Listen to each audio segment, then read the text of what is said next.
really, really happy for our seniors, to be able to win on their senior night against a really good St. John's team that just would not go away. A ton of respect for Coach Anderson. I've kind of been a fan of his teams for a long, long time, going back to UAB.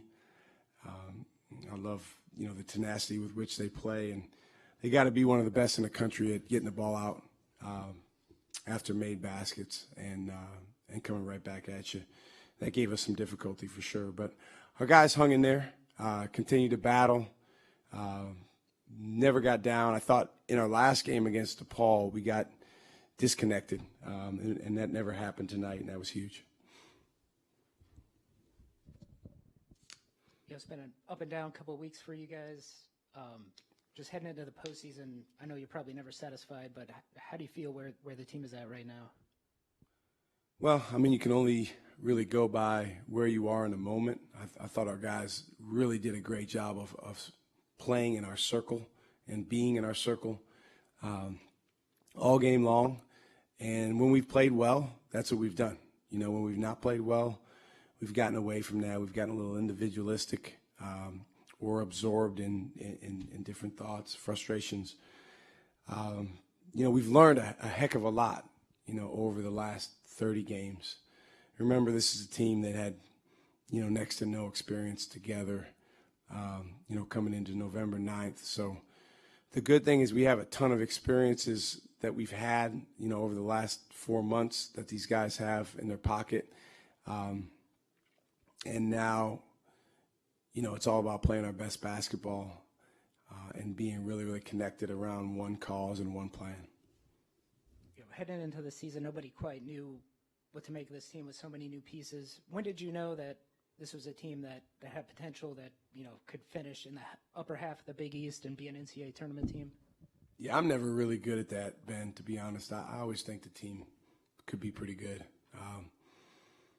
I'm just kind of an optimistic guy. So, I thought that when Oso and Greg and Justin came back, even though it was only 3 guys, I was really excited about the fact I thought it was the right 3 guys. And it was clear that Justin and Oso had a chance to take really big jumps, which, a lot of guys do from their freshman to sophomore year. But you could see with those guys, they got a real chance to be significantly better than they were. And Greg was a guy that, dependable, shot the ball. So we felt good about those guys. But when we knew we could be good was, I think after about a month of the summer, Daryl got here in July, early July, and you could see that the guys really got along well with each other, and they really just enjoyed each other's company. Kirk Hueth is as good as there is in terms of his humility and his spirit as a teammate and how good he makes people around him feel. And, that was huge. So then we started to see, these guys really like each other, and that gives you a chance. Coach, you had some solid production from Daryl and Justin in the first half, but I thought you had solid minutes on the bench. David Joplin, Stevie Mitchell, some key plays there in the second half. What did you like from your bench? Well, Jop is a guy that, he comes in and he knows his role. That's to shoot and score. He got a shot for every minute he was in the game. I think he's going to be one of the best scorers in the Big East in time as he continues to grow and improve in other areas. But I like the way he attacked. Stevie, always gives us such a huge lift with his aggressiveness. He got his hands on the basketball in the first half. Cam, it wasn't really his night, but he's such a threat out there. Teams are worried about him because he's such a good shooter. And I thought Omax gave us really good defensive minutes as well. You mentioned the leap made by Justin. I think he's improved dramatically as a shooter. When you took over, could you foresee that happening? And I know you said he put in a lot of work, but was there like a specific plan that you put in place for him to become a better shooter? Well, to be honest, Ben, the biggest area where he's gotten better is he's always ready to shoot now. And, I didn't watch all of his shots his freshman year, but the ones I did watch, sometimes he would catch it and be like, oh, okay, I need to shoot. And it's hard to be a good shooter that way. If you look at all the best shooters at any level of basketball, there's a confidence they have before they even catch the ball that they can go make the shot. And Justin's a good example for some of our other players to hopefully emulate and follow, because we got a couple other guys that can be hesitant sometimes. The way we play, we want our guys to be confident and aggressive shooting the ball.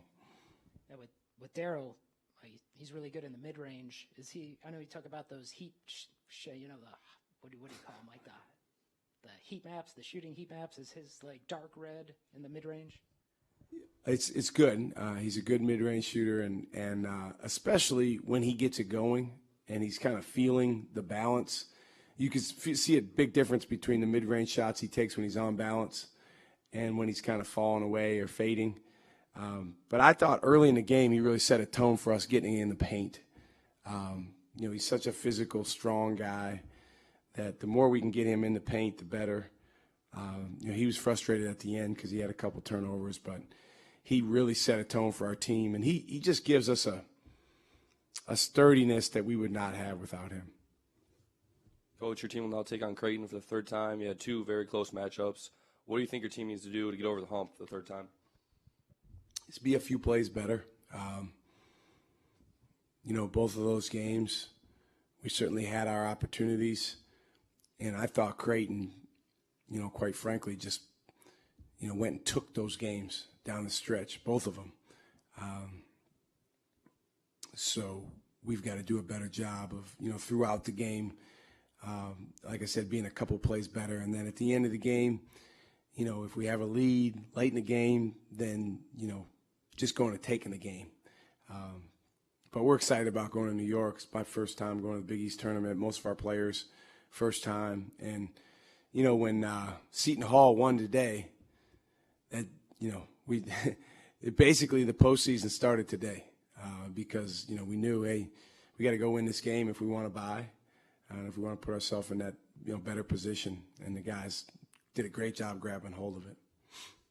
Playing Mike's teams, you're going to see all kinds of pressures. Just how do you think your team handled those? Pretty well. I thought we handled the pressure pretty well. I thought we had some turnovers at the end there, and sprinkled in where we tried to make some passes that were maybe home run passes where we need to hit singles. But I thought our guys handled it pretty well.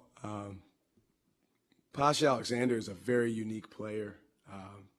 He reminds me a lot of a guy I coached at VCU, Briante Weber, who he was one of one. And Posh is, you can kind of talk about what he's going to do and show your guys and have your scout team try to emulate it, but it's not the same until you get out there and you're playing against him. So he got us a few times, with some of the things he does, but I thought our guys overall did a nice job. That's it. Thanks. Thank you.